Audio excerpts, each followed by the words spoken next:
Lihat nih bos, lihat tuh. Brengsek. Supra GTR belum ada 2 tahun bos. Tuh, di sini rungkat bos. Tuh. Bagian lahar balancer rungkat bos. Tuh. Jebol.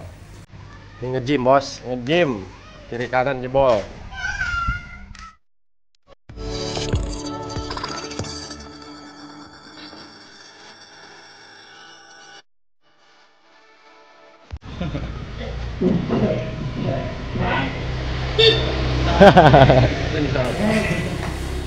Assalamualaikum warahmatullahi wabarakatuh. Selamat siang untuk seluruh teman-teman pemirsa dimanapun kalian berada. Kembali lagi di channel saya Barai Motor.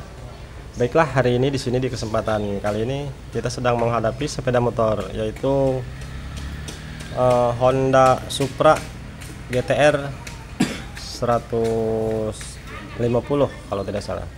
Dimana motor tersebut, menurut informasi yang kita dapatkan dari yang punya motor ini, kronologinya kejadiannya, motor ini ketika saat dibawa jalan tiba-tiba motor ini spontan langsung mati mendadak.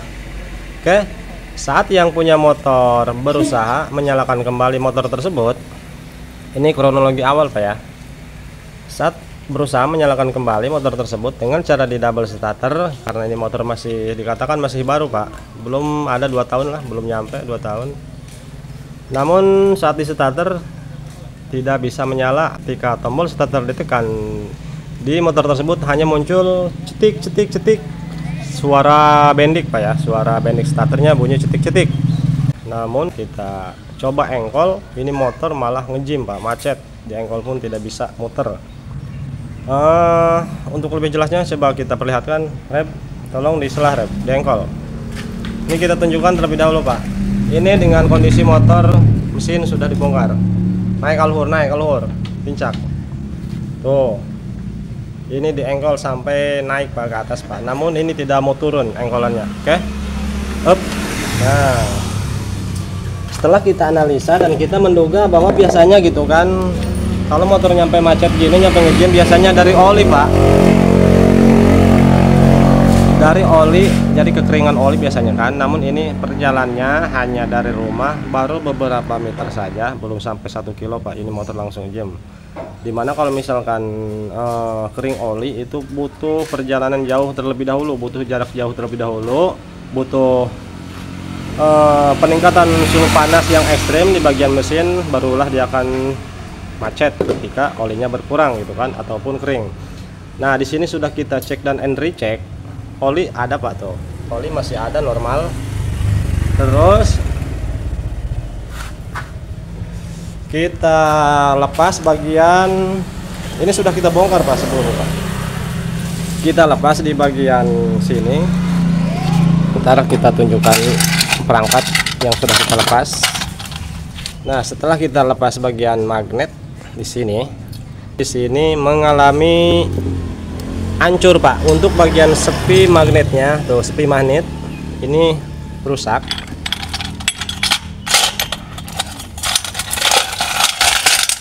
Dan di bagian dalaman magnetnya Pak tuh,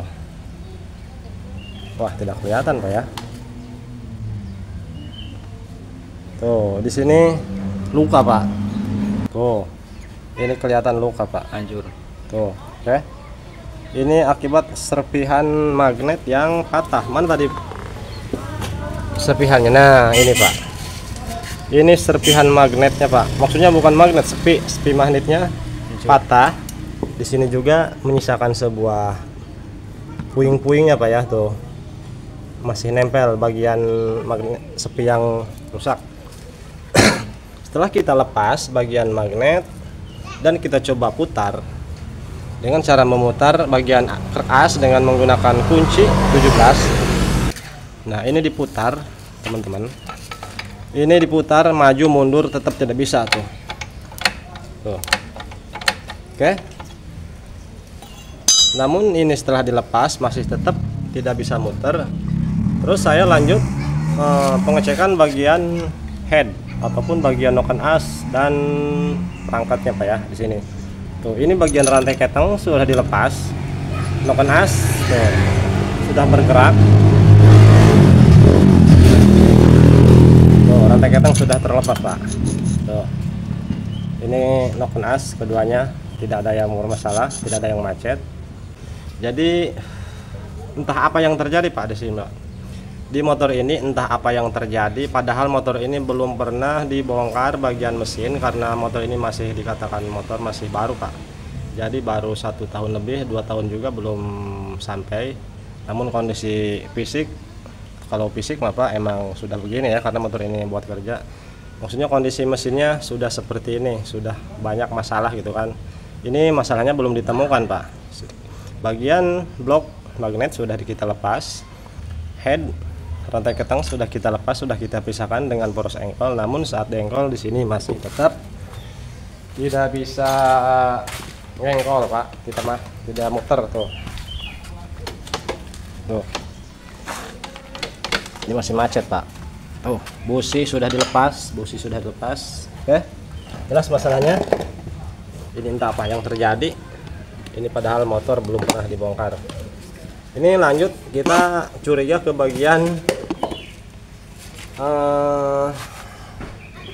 bagian perangkat di kopling. Kita langsung saja cek resistornya.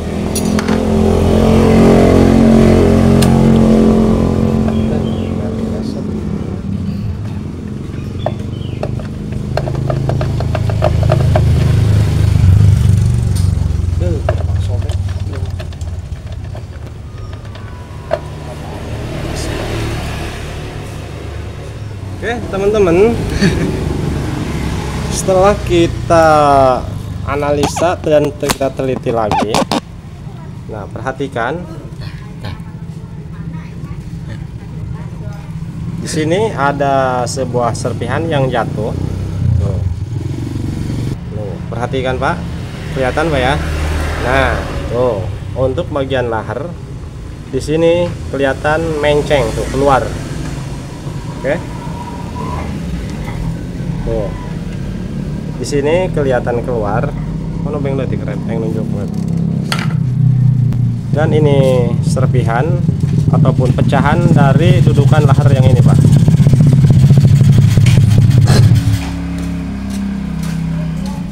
Tadi 20 detik.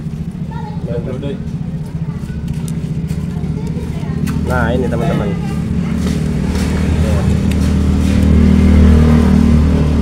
Ini entah apa yang terjadi Pak, entah apa yang merasuki motor ini kok sampai begini Pak. Apakah ada sesuatu benda yang masuk ke dalam mesin sehingga menabrak bagian perangkat yang berada di dalam mesin dan ini jebol ataupun gimana, karena kita belum, teman-teman, kita belum bisa mendapatkan sebuah titik terang entah berasal dari mana yang menyebabkan sehingga di sini mengalami pecah. Ini nempelnya di sini Pak. Nah, ini nempel di sini urutannya. Namun ini karena laharnya keluar, entah tertubruk kerbau ataupun banteng di dalam Pak. Dia menekan ke bagian sisi kanan sehingga mendorong dudukan lahar tersebut. Tuh laharnya malih atau malih menceng tuh. Oke, kita coba lepas bagian kopling. Kita lihat, ini sepertinya harus belah mesin Pak, kayaknya gitu kan. Namun kita cari letak penyebabnya kok dari mana gitu kan, kok bisa sampai begini lahar. Sebenarnya lahar bandul ini apa, balancer kayaknya Pak. Oke, impact. Balancer. Impact.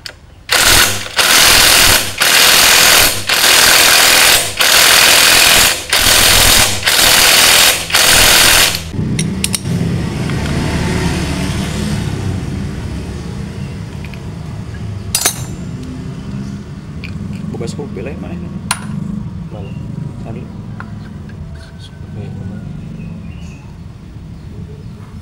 Oke, teman-teman, untuk rumah kopling sudah terlepas, bagian perangkatnya juga.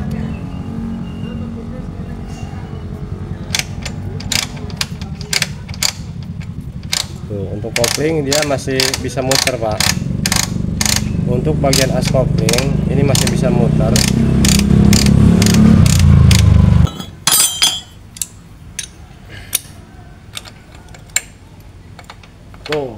yang ini macet. Jadi untuk bagian as yang terkoneksi kelar ini entah apa ini, karena kita belum pernah Pak, belum pernah membelah mesin jenis mesin seperti ini belum kita belum tahu perangkat apa ini, namun dia sepertinya terkoneksi ataupun menyentuh ke bagian bandul klak as sehingga kunci tidak bisa muter. Ini harus belah mesin Pak. Ini Pak, ini adalah tanda menandakan, oke, tanda titik terang masalahnya. Ini harus turun mesin dan dibelah. Oke, entah apa yang terjadi nih Pak, pokoknya ini motor kering oli tidak. Motor ini belum pernah dibongkar mesin karena masih baru, 2 tahun belum ada, baru setahun lebih lah. Kok bisa seperti ini kejadiannya? Silahkan kalian menilai sendiri kualitas ataupun produk motor jenis seperti ini, Supra GTR dan sejenisnya.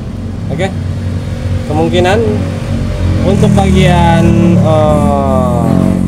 proses pembongkaran mesin, menurunkan ataupun membelah mesin ini tidak akan kita lakukan dulu, karena kita menunggu konfirmasi ataupun kita kasih tahu terlebih dahulu kepada yang punya motor bahwa kalau misalkan ini dibongkar, dibelah, tetap ini harus diperbaiki. Kemungkinan harus ganti halter sebelah kanan ataupun ini dicor ulang.